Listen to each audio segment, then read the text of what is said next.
Jerry's considering taking the IB, but is choosing between AP and normal school. He has doubts and is scared paralyzed because some seniors have been complaining about how little sleep they get. In the end, he chooses the IB because his parents force him to. He plays CSGO in his free time, procrastinates on his EE, and sells his soul. By the end, his mental health gets destroyed, and he barely scrapes a 31, doesn't get into his top university, and regrets his decision. Bjorn wants to get into a top university and has many extracurriculars for the past few years. He chooses the IB with hopes that he'll get into Cambridge. Despite everyone telling him that he will lose his sleep, he understands the power of proper productivity strategies. This allows Bjorn to have tons of free time, get the 43 he had planned, and ultimately reach his goal of Cambridge. For him, the IB was most certainly worth it. Hello everybody, my name is Joaquin Ravello. I'm a current UPenn Wharton dual degree engineering student, and I did the IB a few years back and got a perfect 45. Alright, so the other day I was on Reddit looking through these type of posts. Is the IB truly that bad? Should I join the IB program? Or is the IB worth it? Given that the number of students, I believe is like 22%, who take the IB don't end up passing, I thought I'd make this video to address these concerns, to avoid any fatalities, and to better prepare students for what the IB brings. So like many of the people who might be watching this video, I started the IB coming from an MYP background. All right, just for reference, I did terrible in the MYP. I was not good at all, showed that I was not naturally intelligent in many disciplines, and I felt like one of the reasons why the MYP really hit me hard was because of the ability of the MYP to test your essay writing skills. The IB DP program, on the other hand, is much more test-oriented. So naturally, I thought that since it was more test-oriented, I would have a better approach at succeeding in the IB. However, my school actually had this exam that would predict what your IB score would get beforehand. And I took the exam thinking that I would hopefully get something good. So I was predicted 3 5s and 3 6s. If you add those up, that's 15 plus 18, which is a 33 plus bonus points around maximum 36, minimum 33. And I have to say, as soon as I saw that pissed me off, because I didn't think of myself as that type of student. Even though I didn't do that well in the MYP, I knew deep down that I was capable of achieving great things. And to see that reflected on my thing on the exam was actually a great motivator for me. And if you want to see a little bit more about that, you can watch the Truth in a 45 IB video, which hopefully should be right here. So with that in mind, I'm going to be discussing whether or not the IB is worth it. And before I do that, there will be Easter eggs scattered throughout this video. In fact, in all my videos, I have Easter eggs. These are essentially little codes that you can enter and you get special infographics, special videos, and special trainings. All right. So you can type in the first Easter egg if you want to read my entire extended essay. Type in extended essay as one word, no capitals, just extended essay, one word, no space, no capital, nothing strange. Put that into the link down below at grizzlyelite.com/Easter egg. Type that in, one word, extended essay, and you can get access to my entire physics grade A extended essay. You can also watch a video on my channel that I made explaining exactly how I got it. All right, so the first thing you need to consider as to whether or not to take the IB is what you will be doing after high school ends. The IB is typically recognized as a prestigious program in most universities, but it depends on which university you're going to and which country you want to go to. Turns out that if you want to go to England, universities regard the IB much more highly than in the US. And I learned that through my personal experience, having gone to the University of Pennsylvania Wharton in the US, and the majority of the stuff I did in the IB actually didn't count as credits. However, even if your coursework for whatever reason doesn't give you credits for the IB, the extended essay, as well as your CAS commitments and any TOK work, or really any of the lab work that you do throughout one of your sciences, that can actually serve as good cannon fodder per se for your university application. Meaning that your extended essay can very easily become one of the top 10 activities that you present to your Common App or to your university of choice. With that being said, I wouldn't suggest you taking the IB just to have a good set of extracurriculars, right? No one took the IB just for the CAS. But my point is that it gives you something to work with if you need to essentially double dip between the two, or kill two birds with one stone, where you complete the academic program and you also have something to show to the university. Number 2 is workload. Don't be like Jerry, all right? Jerry always gets scared of the workload, he procrastinates, and has an ever-growing pile of assignments to do.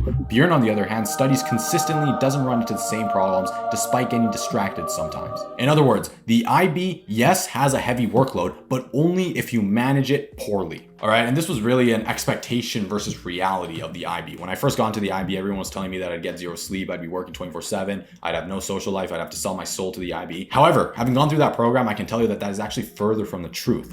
I managed to get a solid 8.5 hours of sleep every single day. I worked out every single day in the gym, especially in the latter part of the year in grade 12. I'd go every single day to the gym to get those strength gains. And then during the weekends, I was skiing with my family at Whistler. So understand that you can actually do well in the IB if you have the correct correct set of strategies, which coincidentally you can find in the Easter egg at Habits for Life. That's capital H habits, capital F for capital L life, as one word, no space, Habits for Life. As I just said, type that into the link down below, or as you see right here into grizzlylead.com/Easter egg, and you get a tool that helped me stay focused on those habits and discipline with my study.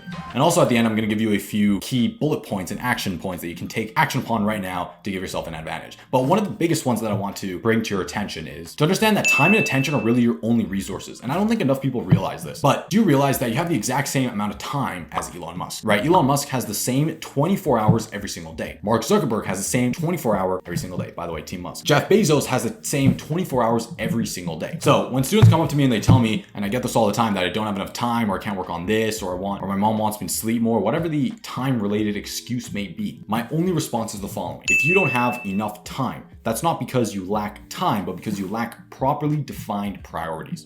So next time you catch yourself saying, I don't have enough time for this, or I wish I had more time, it's simply because you don't have a well-defined list of priorities. So as an action point right now, every single day when you wake up, I would urge you to define your 3 most important priorities. And then don't do the second priority until you've completed the first. So your number 1 goal of the day needs to be to complete that first priority. Once you're done with that, you can move to the second. Once you're done with that, you can move to the third. And if you're done all 3, you can do nothing for the rest of the day. In fact, during the entire IB, I only studied roughly 4 to 5 hours every single day. And that's actually not that much if you think about it, because I would take the bus in the morning. I'd wake up at around 6. I'd take the bus for like an hour, study at school. My school didn't start until 9. Roughly, what was that? 2 hours and a half, 2 hours of studying around there. And then I took the bus back, which was an extra hour and a half. So 2 hours plus an hour and a half, were almost nearly at 3.5 hours. So almost 4. And then I spent a little bit of time here studying. And by the time it was around 6 p.m., I was already done with school, done with everything. And I could just chill and do whatever I wanted. All right, so keep that in mind. Don't be Jerry, be Bjorn, and stay productive. All right, so number 2 is content and flexibility. Whether or not the IB is worth it comes down to whether or not you want a diverse curriculum. On second thought, now that I'm in an engineering school, I probably would have wanted some more technical skills. But apart from that, the IB actually did a very good job at giving me a pretty general curriculum, from math to science to social studies and literature. So it definitely does have that flexibility, but myself, I would have wanted some more technical flexibility. I want to add the following though, that my essay writing skills increased dramatically.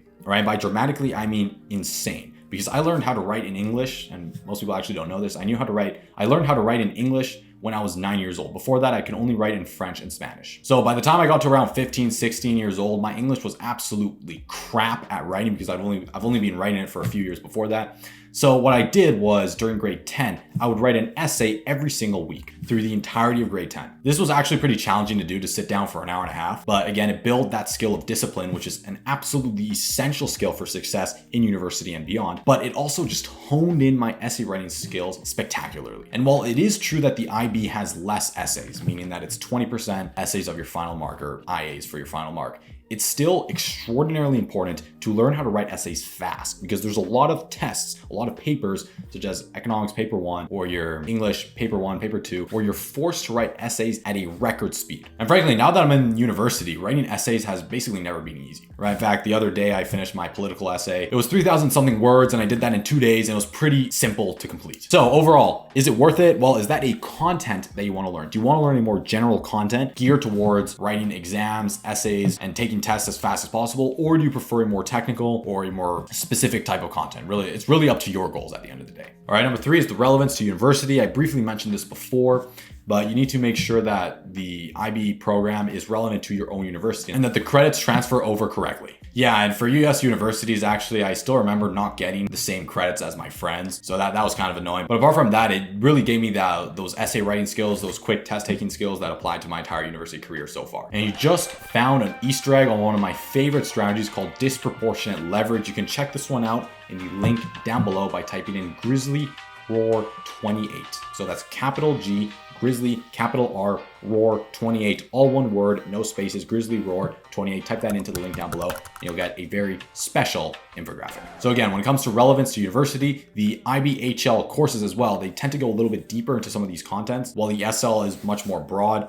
But I found that a lot of the concepts that I ended up learning in the IB actually saved me a lot of time when I got to university. While the credits didn't necessarily match up in my particular case, I found that a lot of the skills that I learned and the content that I cover actually did help me at least in filling in the blanks when I got into university. All right, and then number 5, which is the final one, is the skills that I learned throughout the program. So was it actually worth it with the skills that I learned? Well, let me start off by saying TOK. TOK was okay, but I definitely learned more about epistemology or about just philosophy or just critical thinking in general by reading philosophical texts. However, I did enjoy how applicable TOK was outside of the IB world. For example, my TOK essay, I talked about a personal experience where I went to one of the animation studios here in Vancouver. So that angle of actually applying this into the real world was pretty applicable and actually somewhat useful. And then the other thing was the skills I learned by doing my extended essay, which I did mine on rocket propulsion, which by the way, you can get in the Easter egg down below. Extended essay, you can read the entire thing, got a grade A in my physics. One of those skills that I learned was actually the ability to do a very long research paper on a rather complicated topic. Like some of the fluid dynamics research I was doing was, I believe, like second or third year of university. So again, I would argue that that skill did transfer into my university life afterwards. And then wrapping this up, a few other points is that it created that discipline, which I believe is essential for any person to achieve success in life. And then it also developed my critical thinking skills, especially with the economics paper one, which I talked about before. Well, at the end of the day, is the IB worth it? Well, it really just depends. I talk about this all the time with my students, but one of the most important things you can do is to identify a map for your ideal lifestyle,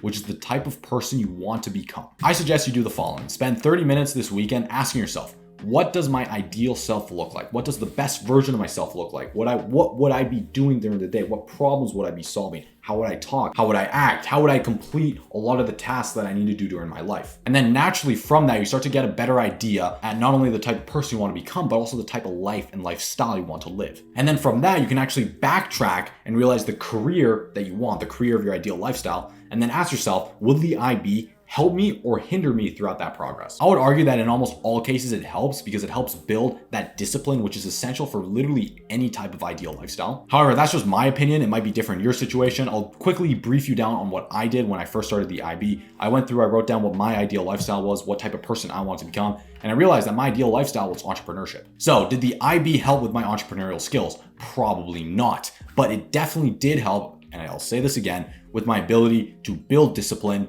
which is directly translating into my entrepreneurial ventures to this day. So if you do end up taking the IB, here are 3 quick action points that you can take to get the high score. The first of which is to spend your time measuring your energy, motivation, and focus, and then planning out when your natural biorhythms are, right? Are there certain parts in the day where you have more energy, or you have more energy to do work, or you have more energy to work out? And then you can actually leverage that to create a more effective daily routine. Number 2 is to take study breaks after 50 minutes of flow. So I suggest everyone to sit down when you're gonna do work for 50 minutes nonstop, remove all forms of distraction, everything, even music, because that's a form of multitasking, remove all of that, and then reach flow. And then after you do that, you can do whatever you want for roughly 5 to 10 minutes, except avoiding social media is actually found to be beneficial with your recovery time. Take a few minutes to recover, then go back and repeat and do this for roughly 3 to 4 hours every single day. And then number 3 is to optimize for your energy. Most students don't do this at all, and they feel like absolute slumps and they have zero energy. Look, if your body has no reason to generate energy, it will not generate energy. Hence, give it a reason to generate energy. This is why working out is so essential, because when you work out, you're essentially telling your body that it needs energy to survive. Hence, you will have higher energy during the day. And then I strongly suggest you blocking in time to sleep, and not only the amount of time that you actually spend in bed, but the actual time you spend in sleep, which is different. And you can do this simply by setting an alarm clock for the time in which you're going to go to bed. And I like to call this also a game over time, which after that alarm or after that time, you cannot do any more work, right? The day is over. It's like the end of a football match where it's over, the day is over, it's done, game over. You can't do any more work during that day. So it also gives you this incentive to get to work faster. And then the other basic thing is to just keep track of your nutrition. Basically, no students do this, but it's an incredible way to gain extraordinary amounts of energy. Optimize your diet for energy, consult your doctor, whatever you need to do, figure it out. That is it for this video. I hope you found it helpful. If you have any questions at all, you can shoot me an email at JqR@warden.upenn.edu, and I do my best to respond as fast as possible. Thank you again for watching, and until next time, stay grizzly. I'll see you in the next episode. Goodbye.